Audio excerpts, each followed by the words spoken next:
discussed my number 1, 2, 3, and 4 black hat strategy. What about 5? Number 5 was interesting. Okay.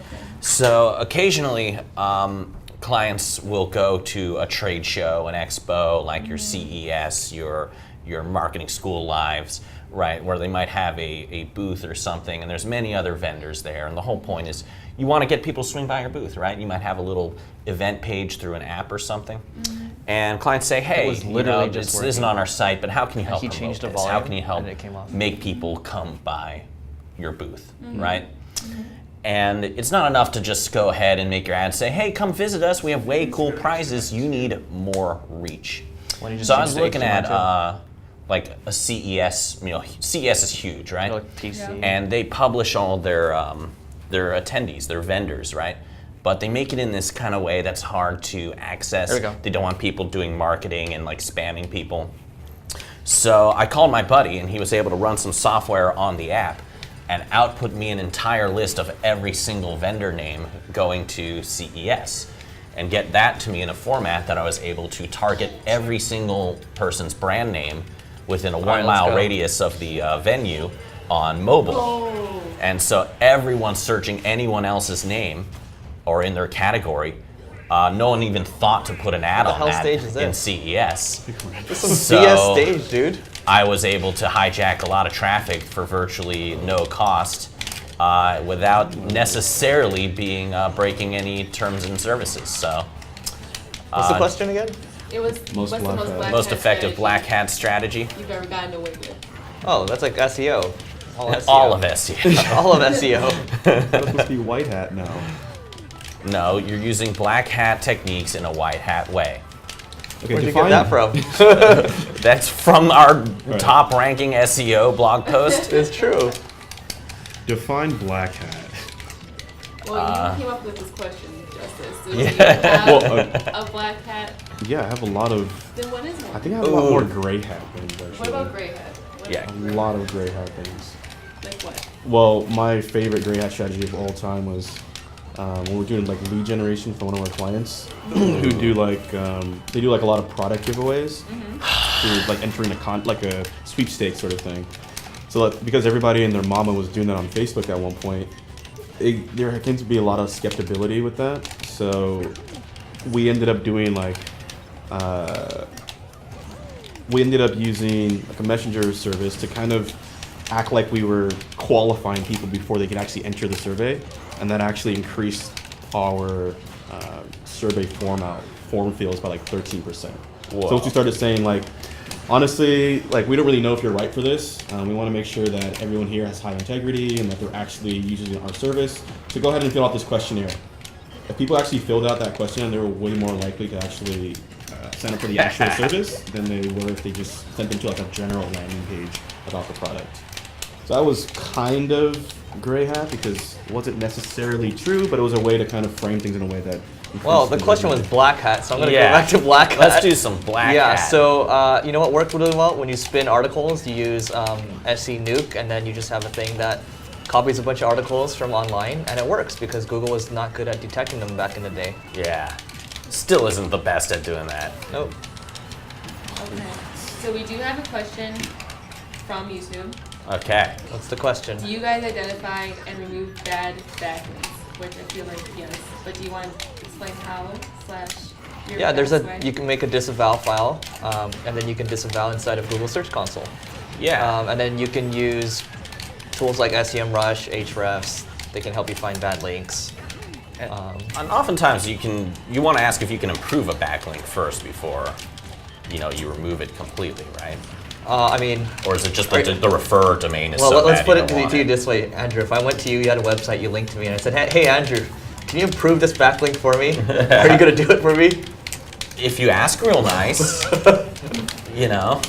If I give you the monies? or the number of your receptionists, there's all kinds of ways that I'd be so inclined. So next one. What are some hacks that are still working in PPC? Oh man. We'll start with Justice this time. Yeah. Because he's a great talker. I think that the competitor name and the display URL is still working. I don't think Google's caught on that one yet. Right, Andrew? You have seen that some experience Well, with that, right? that kind of relates to my hack, particularly with display URLs.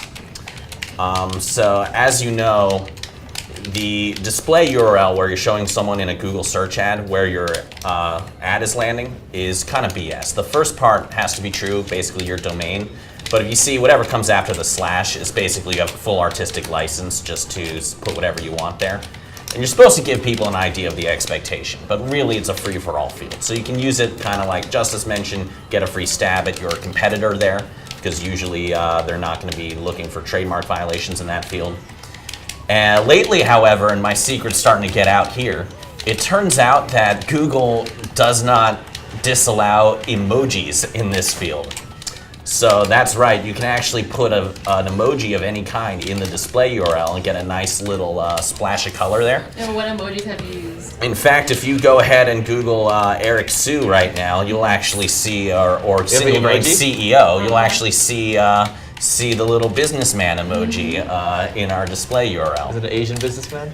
I don't think they get specific. I don't want to get specific there. Well, and the emojis, as you know, will be different based on what OS you're on. So there's a little bit of control you're not getting there. But we have a lot of success with like the fire emoji, the 100, the dartboard. You know, it's just an extra thing that no one even thought that you'd be able to do, and you'd think it wouldn't be allowed because Google doesn't allow emojis in headlines or description lines. But put them in your display URL.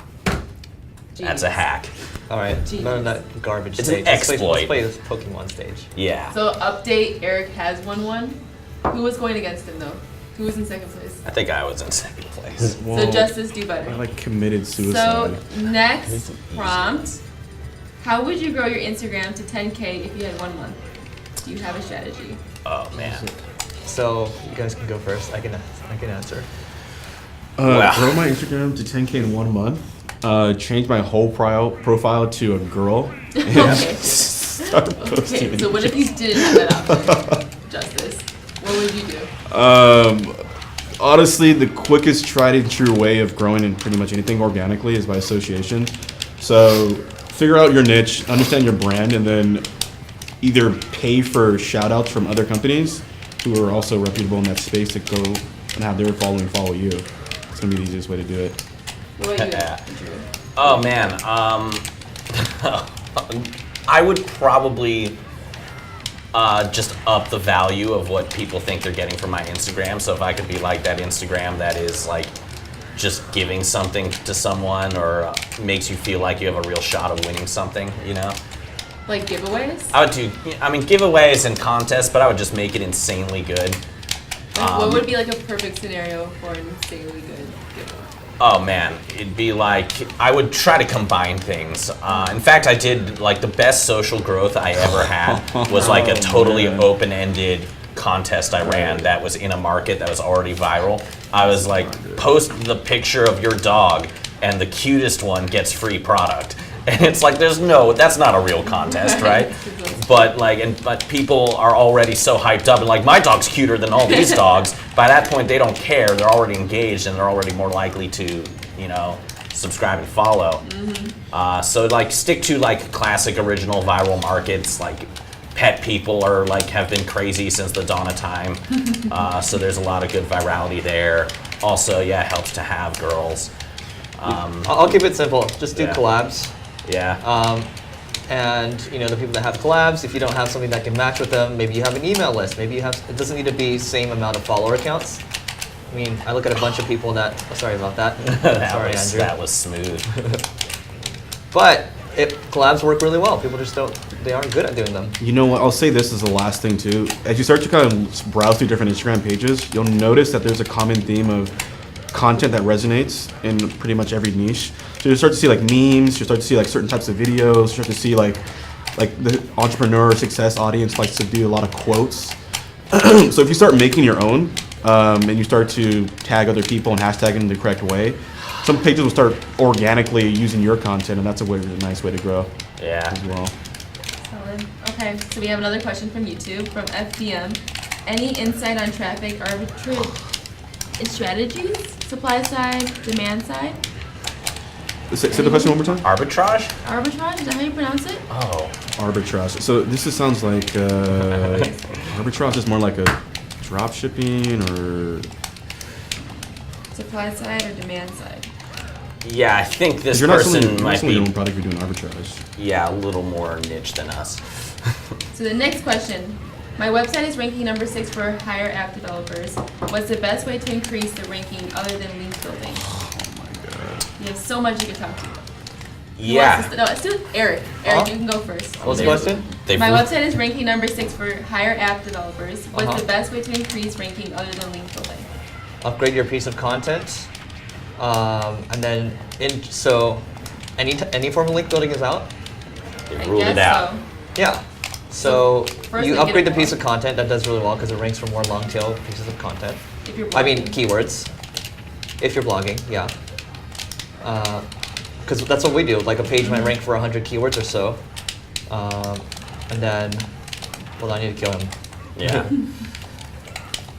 Yeah, Ooh. just And then you upgrade it 100 keywords, and then it might rank for 1,000 keywords all of a sudden. improve all the technical factors as well. Improve your site speed and your site usability. But yeah, the real ethos is behind the content quality. If you focus on just having the best content around, you will Hey, Justice, look. inevitably just outrank people with worse content. It's like a Exactly. That's just what Google wants. it's like a to do. Christmas decoration. So then also, know if we how go this is back and we happening. notice the screen, Eric did win again and Justice lost. No, I lost. Someone But took a stage. Justice more Yeah. specifically Yeah. lost. Okay. All right. Andrew Can was the, just can trying the, to Hold win. on. can the hold on. followers pick a band? Yeah, he picked a stage. You picked Yeah. it, right? So if people know, if Yeah. you The guys, followers can pick a stage. if you Yeah. know Smash Brothers and you have a stage you want them to fight on, or even a character that you Oh, yeah, you want can make us Eric to pick play. characters. Yeah, Yeah, pick Eric's character. Eric's character, 'cause Eric Pick is Justice's character. amazing. No, Justice needs all the help he can get. What are you Eric's talking about? Okay, keep watching. character, Keep you watching. Can submit it. He's not the do work Mario. I'm gonna take out Eric specifically of this game. Okay, next Ooh. one. What's the most effective way to market on Reddit right now? Oh man. All right. Andrew. Well, other Take it than away. don't. Here's the problem with Reddit. Reddit is probably the most sophisticated single audience on the internet. They're overwhelmingly male, educated, broke, liberal, very difficult, nut to crack, and they're overwhelmingly against ads. Like, they're against ads in any form. They don't believe that any content creator should make any money. They'll pirate everything. So it's a very, very hostile argument. That said, there are some decent awareness plays you can make with the Reddit's, native ad format. And you're going to want to make sure that you're actually just targeting communities and reps where you're on equal footing, meaning like they have the same expertise as you. They genuinely would, have interest in your offering if they were only aware of you. So I would avoid, doing any blanket play to hit just all of Reddit. Yeah, let's Justice, see. do you have anything? Well, actually, let me interrupt real quick. Jeff is here, and Jeff? Jeff said Jeff? Eric shouldn't be allowed to use Gandor, or however you say it, and he says make Eric play with Duck Hunt. So next Oh. game, you Oh. have to play with Duck Hunt. Oh, Okay. man. Oh. So, Justice, you have anything to say about Tell- marketing your Reddit? Tell Jeff that I'm about to. Jeff will As he hear said you. that, he got knocked out. I shouldn't say anything right now. Oh wait. Best way to market on Reddit. Best way to market on Ooh, Reddit. what good hit. Uh, Good hit. I'd say a good way to market on Reddit would be like make sure you have a brand that like you can kind of like make fun of yourself in a sense. Like if the Reddit community is gonna like roast you anyway, it'd be kind of fun to kind of engage with your brand in a funny way. Like, Yeah. like create a way for them to engage that's kind of sort of controlled in a sense. So like Like, some you of these use companies, Reddit's like some of these language, use snack their companies, memes. yeah, like know the vibe of the platform. Like people are on the Reddit to kind of troll and like to make jokes and stuff. Don't go on there trying to act like it's LinkedIn. All this content stuff like that's what people are on there for. Yeah. I mean, more than anything, just add value. The people that I see in the LinkedIn subreddits, the ones that get like a ton of upvotes, they build goodwill. Like, because everyone's so skeptical, right? Yeah, do not shill. There's so many like people with low effort links to like, here's my offering, because they think it's just like this free fountain of like upvotes and stuff. That you will get destroyed and your brand reputation will actually like suffer and have consequences way beyond the scope of the thing you tried. It's very easy to piss off the internet, and Reddit's kind of like the fountain of that, Okay. right? So then the next one. Oh, Eric, you can answer this one. How can marketers leverage live stream platforms like Twitch? Simulcast like us. Yeah. What do you think we're doing? Yeah. So okay, why is that how great? can they leverage it? Yeah. Hold on, I need to kill Justice. You got a close up here. So make sure to show his pearly whites. Tell them what you're doing when you kill it. Oh man. Alright, okay. Ooh. So how do they leverage it? What are So you doing? everyone right now is streaming, right? The problem is it's really hard to become like a top gamer in the world, so you gotta add like a different point of view. So like what we're doing, we don't know if this is gonna work, but we're talking about marketing why we play this. Yeah. Right? So, but it's a different point of view. Are we going after marketers who game or gamers who market? Wow. I don't even know. Wow. Yeah. Like we'll find out. Let us know who you are. I think that's an interesting answer to the question, though. Like, go for some intersectionality between things that might be popular, so you have your own niche, but you're still in the vein of something that works. So then how would you think would be the best way to break into a niche that might not exist yet? Like gamers and marketing. Doing things like this, and what else? Yeah, you're kind of doing kind of an inverted unicorn, right? So find out something that has, obviously know what your niche appeal is, and you probably know that because you know you have your product. But what's your broad appeal, right? That's kind of like you see like AT&T is doing these little pop-ups about Game of Thrones for no reason. It's like, what does my phone plan have to do with Game of Thrones? Nothing. It's just that people who, you know, are buying their new phone products seem to have this broad interest in Game of Thrones. So they're like, let's leverage that, and it's something like, oh yeah, cool, I'll pay attention to that. And that's better than them having to invent this whole top of funnel, this whole content strategy on their own because something's already out there. So figure out what that is. It doesn't have to be gaming. It doesn't have to be, you know, streaming. But those are big arenas where a lot of new interests are happening, right? I'm seeing like productivity tools like Asana or Monday. I'm seeing are sponsoring some of like these weird Dungeons and Dragons streamers that we're seeing pop up all over the place. And that's smart. And that's smart because like those people, if you're a dungeon master, you can't get away with it being disorganized, right? So it's Right. like plan out your day, plan Yeah. out your routine. Yeah. If you're going to use like some of these systems to keep your players happy, why not also keep your employees, you know, productive? So You know, the one thing I would do too is like, there was like a lot of commotion around like micro-influencers back in the day. So everybody who's on like Twitch or some of these live stream platforms probably do want to do that at some level. So if you know your audience really well and these guys have somewhat of an engaged following, they probably aren't big enough to have like a big sponsorship deal yet. So you probably go in there for like $50 or less no. and just have do product placement or even commercials or things like that. Trying I to definitely think that Eric? should be exploited. No, Eric? Andrew won. Oh, Andrew won? Andrew won. Wait, That's great Falco. job. So That's sudden death. Justice lost. So now the next one, Eric has to play Duck Hunt. All right, I'll play Duck Hunt. All right, the people have spoken. The people have spoken. What's a duck hunt friendly stage? I don't even know how to play Duck Hunt. Duck Hunt. We're gonna find out. What are the other questions? What else we got? There's no other questions that people are saying, but Do we have I sp- got one for you guys. That I'm. What is the best platform? Or actually, let me go back. If you had to pick one platform for a company to focus on first, what would it be? Justice, you go first. Sorry, say it one more time. One, If you had one platform that you had to pick for a company to focus on first, what would it be?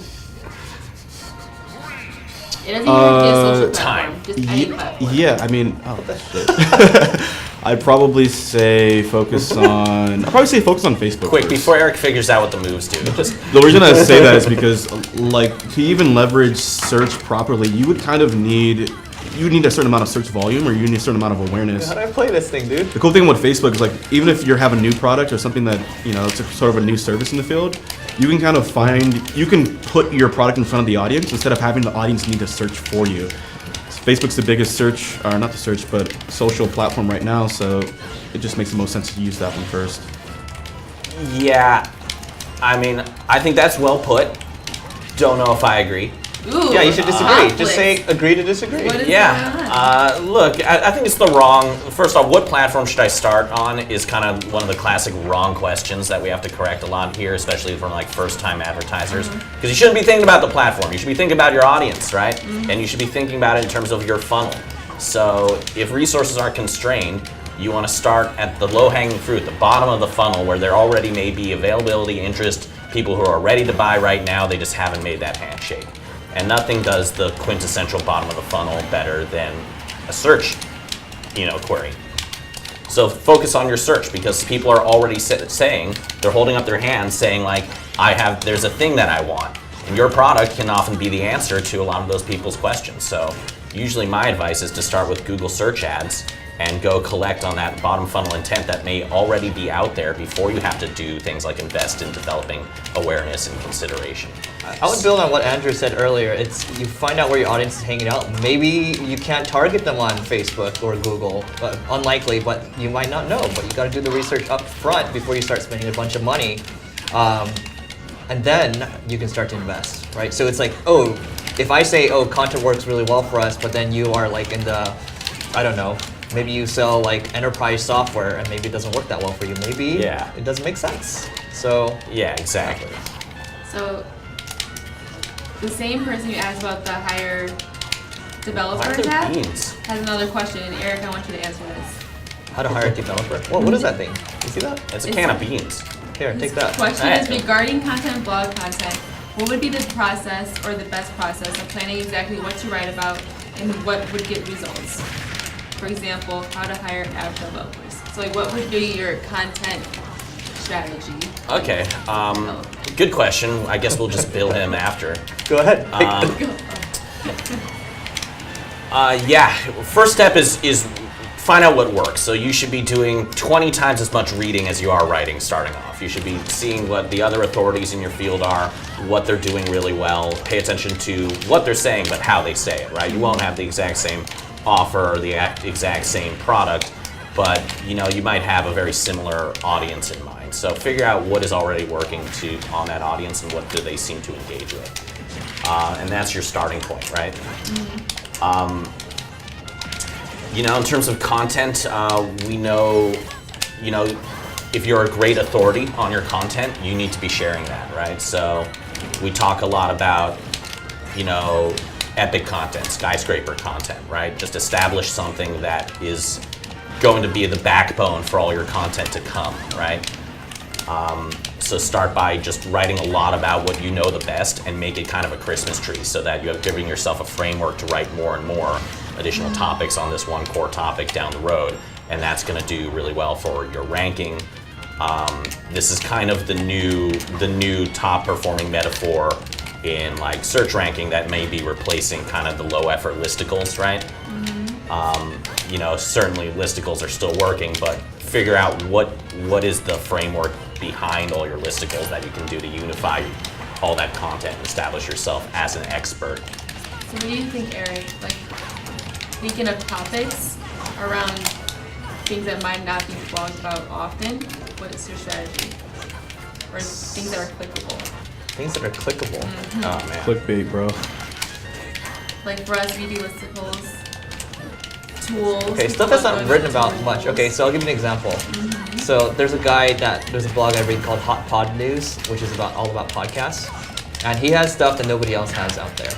So it's like journalism around podcast stuff. It's long form, it's well researched, and nobody else has that. Or you have a guy like Tomasz Tungus from Red Point Ventures, who writes short form posts, but they have a ton of data around how ventures going, like S1.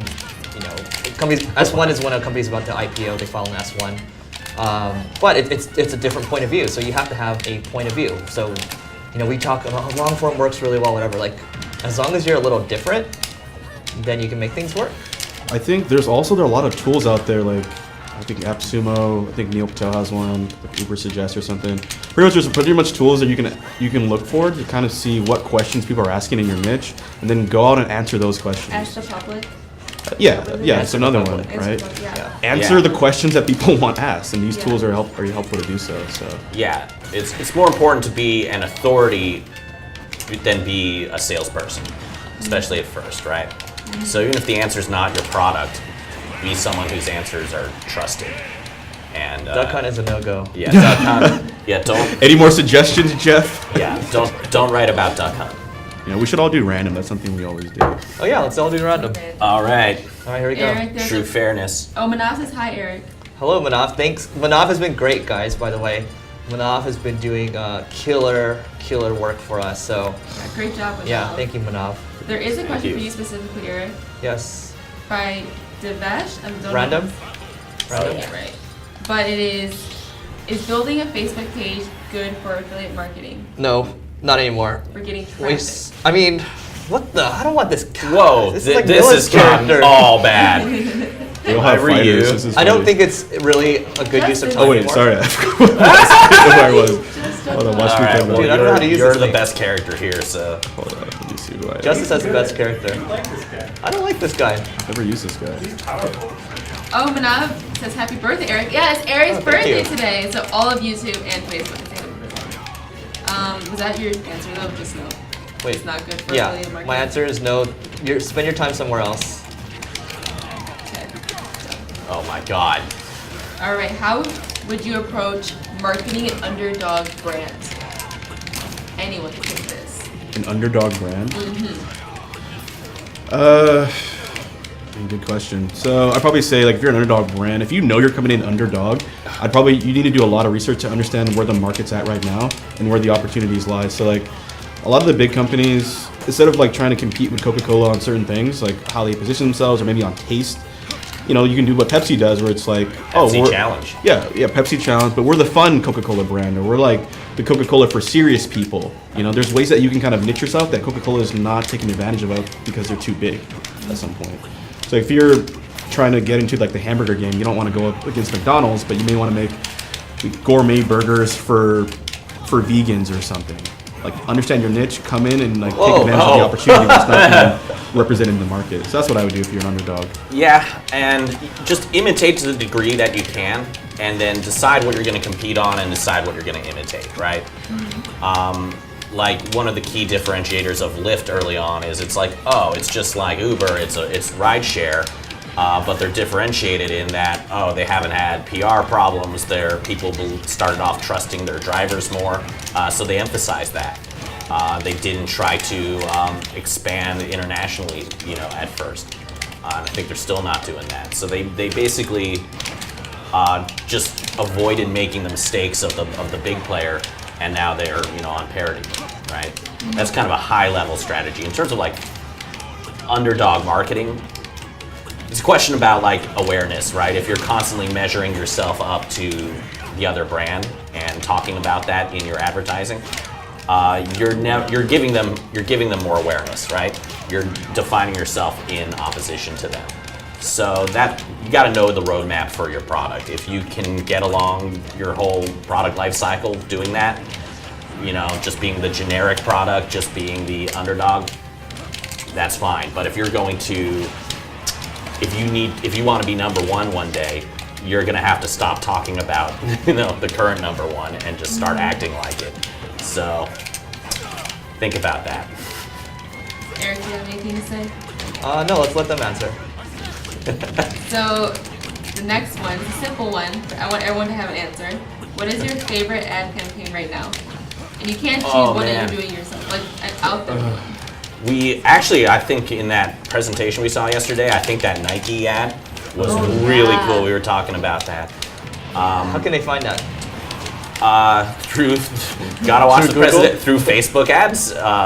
Oh God, I don't even know the name of the tool. What was the name of the tool they were showing? Ad Oh. library. Ad library. Yeah. Facebook ad library, yeah. Yeah. So Or like go on Nike's yeah, IG stories. Actually, that tool's kind of cool for this exact purpose. Like, I saw that cool ad, but I lost it, and I want to find it again. So go check out an ad Facebook is running on Facebook for mobile, and it's interesting first of all because they're using vertical video, which is kind of a really hot topic right now. We know video is succeeding, but in order to reach mobile audiences, you have to develop vertical video, which is kind of a whole curveball. Ask Noah, right? A whole different line of thought for a video editor, right? So the Nike ad has this, it's asking you to swipe up in these really subtle ways. Like if you're watching this girl play soccer, but you don't even realize everyone in the background in the stands of the stadium is holding up signs that put together say swipe up. Yeah. And it's like, whoa, mind blowing. So like I'm subconsciously, influenced to do that. Then I'm at the long form video, which is very emotional and captivating. And that's not an ad. It's not a YouTube ad. They're not paying for it. So they're just Go getting random to again? an unlisted YouTube video. Random? So that's step 2, and then the description, Go random? sure, random. Yeah. Then the description tells me where the actual campaign is. What's the CTA? I'm like, oh, they're doing a promo for their women's soccer sports apparel, and I can go here. Oh, So they've Jigglypuff. incrementalized this interaction and made it really compelling at each stage and not salesy. Give them a new topic, maybe. Yeah. Oh, well, does anyone else have a favorite ad campaign? Oh man, how am I You know over it? what? How? I'm really liking what some of my buddies at Fashion Nova are doing. Your buddies. Who are your buddies over there? Anyone over Who are there, your buddies over Justin? there? Do you have Oh, one no, person over there? Huh? Do you have one person you know over there? Yeah, actually I do. My friend Chantel. Chantel. Yeah. I forget her name, her tag or whatever. But what ad campaign are they doing that you Well, like? she's selling. I think she's selling like bikinis or something. Okay. She's really She's empowering. selling? Yeah, she's empowering women to get ready for the summer and with Fashion Nova.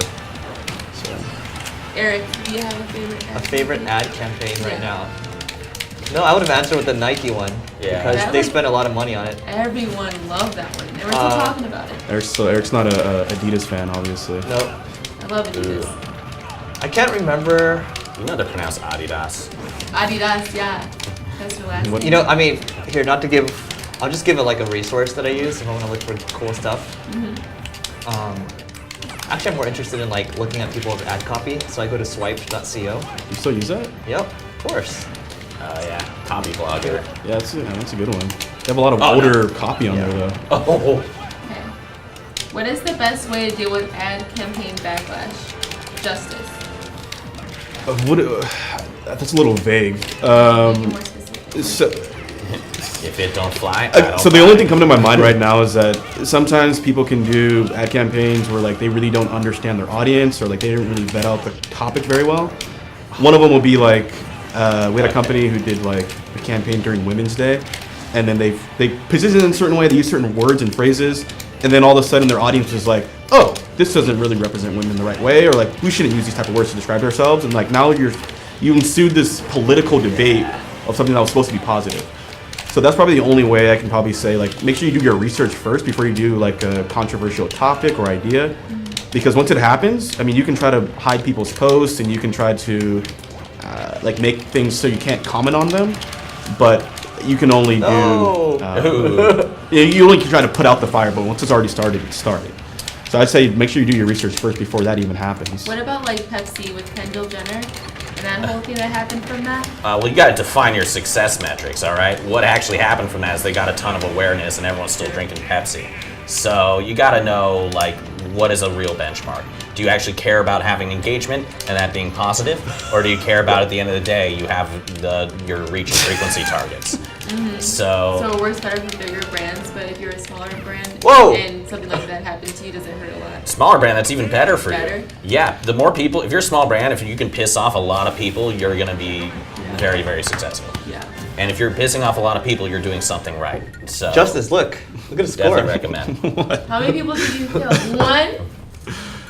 He How won. did you win? Hey, like Vin Diesel always says in Fast and the Furious, it doesn't matter if you win by an inch or a mile. Winning's winning. Okay. You give them a fresh topic. How many people are in there right now? 13. Wow. Wow. How's What do you- everyone's Wednesday? Yeah. Or someone, Kata or Kata, I don't know how to pronounce it. Any suggestions to increase my backlinks exponentially?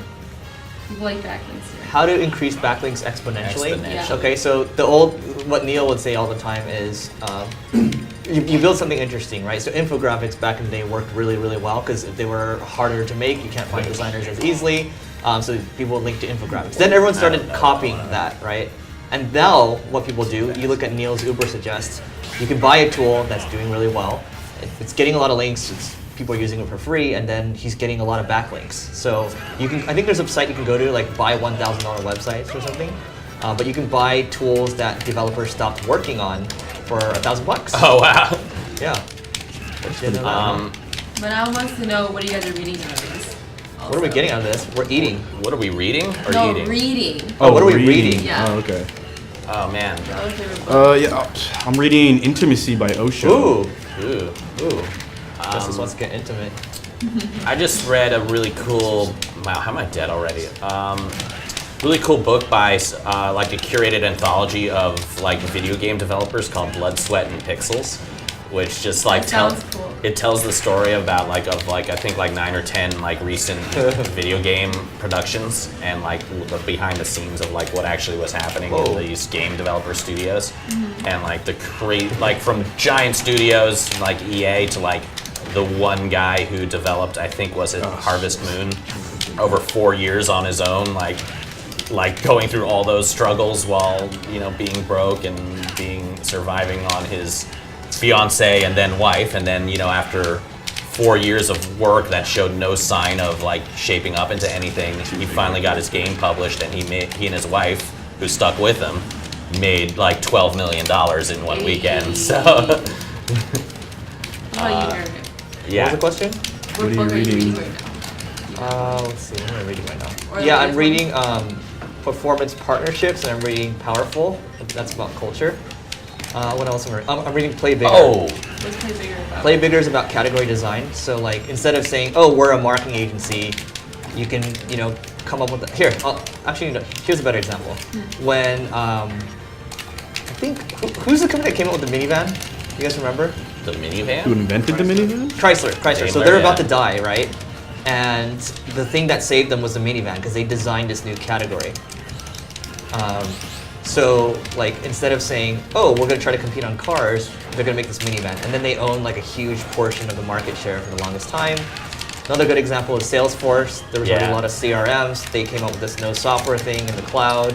And where are we today? Yeah, and now they're number one. I've been thinking about the book. Who wrote Blue Ocean Strategy? But I've been thinking about that a lot lately. Yeah, it's a good book. Renee Moore. I don't know if that's her name. And Chan Kim. Oh, you know what? You ever read that book, Cashvertising? Yeah. Yeah, I have. Yeah, very solid if you're into copywriting and positioning your offer correctly. So, what are your thoughts on podcast audio ads? And do they actually work? Are they working / working? They do. So here's a Yeah. question for you, Justice. How much revenue did the podcast industry do in 2018? 2018 revenue? Uh-huh. I'm gonna go The whole market. The whole market as a Yeah, whole. yeah. I'm gonna go with 500 500 million. Okay, and what did you say? 500 million Dude, Joe Rogan is a lot. in podcasting revenue. Yeah, Ads- alone, the whole ads market, revenue. just in the US. Okay, or just in Europe. 500 million. I know- I'll go. Yeah, wow. It's either lower than that or higher than that. Well, yeah. I'll Price is do Right. 1.2 bills. Wow. Okay, so Justice was really close. It was basically right on. It's Oh, man. 468. Oh, there you and go. then it's projected to grow to like 618 this year. Year before that, it was 300 million. So it's growing. And the thing is, it's really annoying to have to skip ads. Like Yeah. I don't skip ads just because it's annoying. And then you have, the attention's really valuable. So and the thing is, it's more affluent people listening to podcasts right now. So This is true. yep. One thing I'm seeing a lot in the podcast though is like people are making ads into almost content. So they're telling about the ad, but they're describing it in Oh, a yeah. funny way or in a way that They're their s- niche would kind of They're interact still with doing it. their native placements, right? Yeah, exactly. It's like a native commercial on the And podcast. they play it off like, oh, we're doing this for our advertisers. They're supporting the channel. Yeah. The all-around general hate of advertising in all forms hasn't made its way to podcasting yet. It will, but for now, it's definitely an opportunity, and that's definitely why I think Spotify's acquisition of all those podcast companies earlier was a really telling sign, and they've basically announced that they want 20% of all listens on Spotify to be podcasts, right? Yeah, because they That's- make more on it. That's definitely a long-term play. And they believe that their advertising will be strong there. So definitely something we're trying to look into more and worth exploring, especially if you have an audio-friendly, ad format. do not be one of those people who puts the sounds of like police sirens and car honks in your podcast ad, because people listen to those as they drive. Okay, next one. Do a lot of you guys know about the Google antitrust case? Oh yeah, Andrew, that's all yeah. Andrew. Yeah, Andrew, I know you know, but do you guys know enough about it? Yeah, Discuss it? well, now it's not just Google.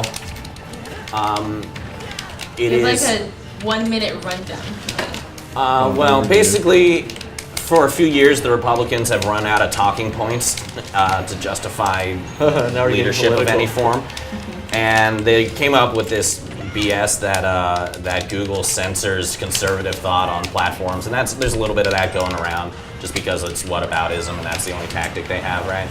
And so now all five, I think, regents of the DOJ who do this stuff, which are all appointed by Republicans, have basically didn't see that Google was lobbying them enough, and they've announced basically this inquiry. So it's entirely politically motivated.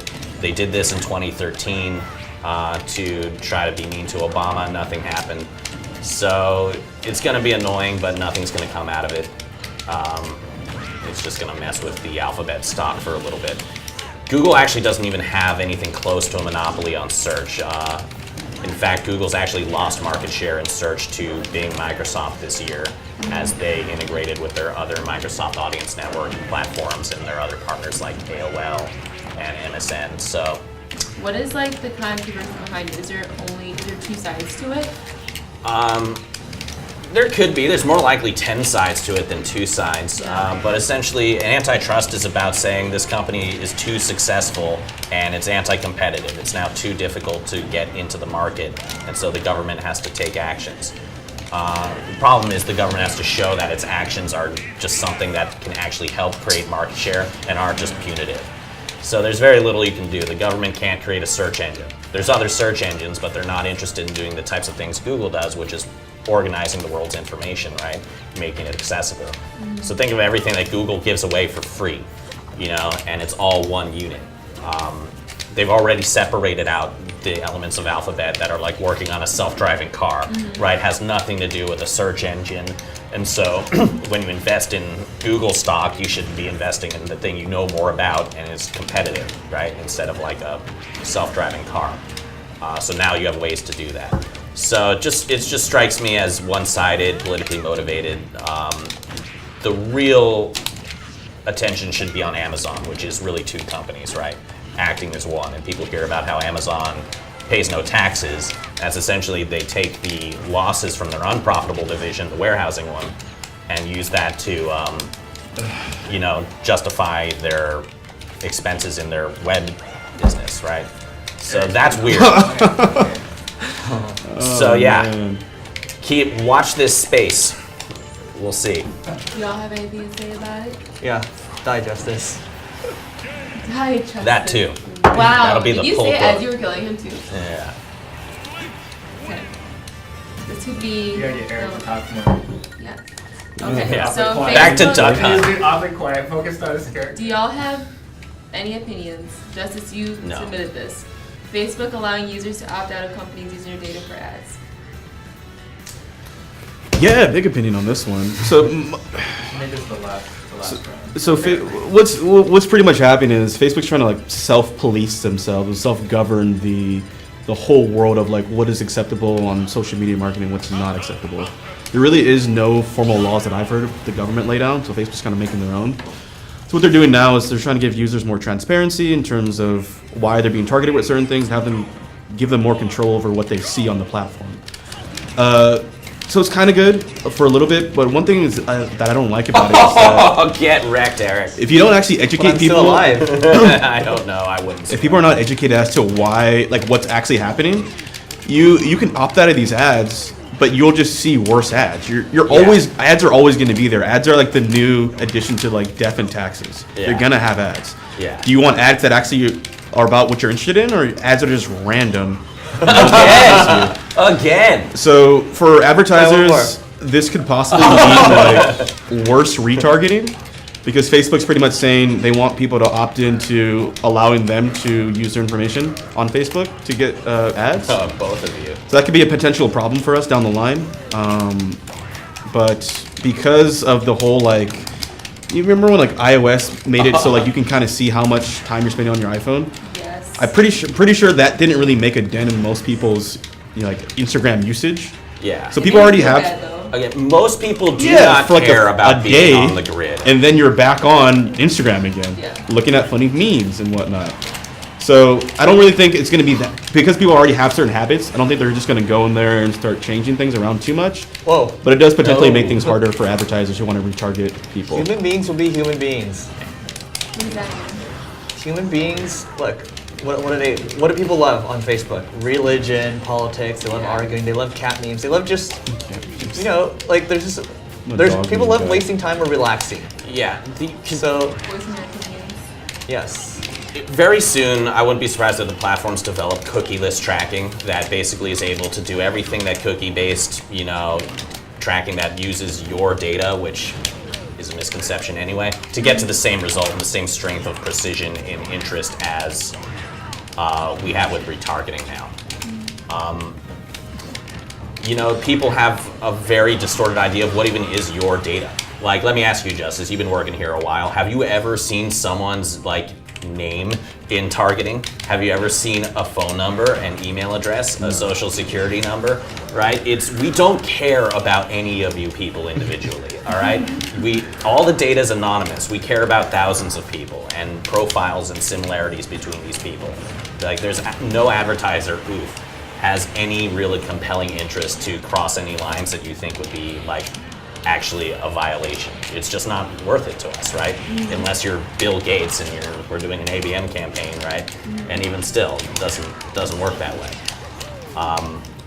But let me ask you this, Andrew. You don't own things Let that me are ask you this public, one question, like- though. Let me ask you this one question, though. All right. Have you ever been talking about, say, porcupines or Japanese whiskey or Cuban cigars, and then all of a sudden an ad shows up and you're like, Oh my God. how did this That ad- that's not real.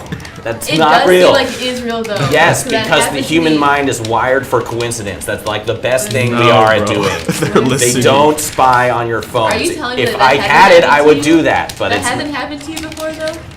it Where you see it talk does. something- But I don't Yeah. I don't like see ghosts in things. Like don't see ghosts I don't either? see messages in my alphabet cereal, and that's all you're I doing. Do. Oh, okay, I feel like you're not That's looking all at you're doing. I see all those things. Like, if you're dropping like mad cues, if you're talking about how much you want to buy a vacuum cleaner all day, and then you see a vacuum cleaner ad on your phone, it probably means you're also putting out other signals beyond just your vocalations into the universe that are being picked up by advertisers. Like there's tons of people out there who are like, I never click on ads. I'm too smart for that. They never get me. And I'm like, you know what a home run is for us? A 2% click-through rate. How often do you remember something you engage with 2% of the time, right? So you're doing it, you're engaging, you're targeted, you're just seeing coincidences. Like, I'm telling you, there is no dashboard in Facebook or Google ads where it's like, oh, give me the data of people who talked about this, near their phone. Like, it's not there. I mean, no promises, but there's nothing there facing advertisers in any way. So you can put that one to bed for good, just as Eric's about to do to Justice. There's a couple. Eric is like, Whoa. Yeah, it was he's the like the last Warriors right now. Like, he came in too weak to face me at this level. page. You can find one. James like Howard Klay Justice Thompson, is on the you know, it's inside. not man. effective. Were you on the inside of something, Justice? Was I the what? James Howard says Justice is on the inside, man. I So I don't know if that's a compliment. I don't know what that means. What does that mean? I don't know, but you're on the inside. Yeah, James, we'll I definitely just want to look let you into know, that. man, I just sacrificed myself for you. Pay attention answer just your to your question. question. All right. Cool. That's it. I Is that think it? That's it. So Cool. give a nice closeout. Thank you, everyone. Thanks for watching. Don't forget to subscribe. If you want us to do more of this, by the way, just tweet at me or DM me or DM Justice 2.0 on Instagram. I don't know what your Instagram is. But yeah, let us know if you want to see more of this because I think I had fun doing this. You guys have fun doing this? I had fun. Did you guys have fun doing this? Let us know in the comments Yeah. if you had fun doing this. And we'll see you in the next one. I don't know if there's next week, but yeah. Yes. See you later. Cool. How many people stayed? How was the retention? Like, we had 10 the whole time. Let me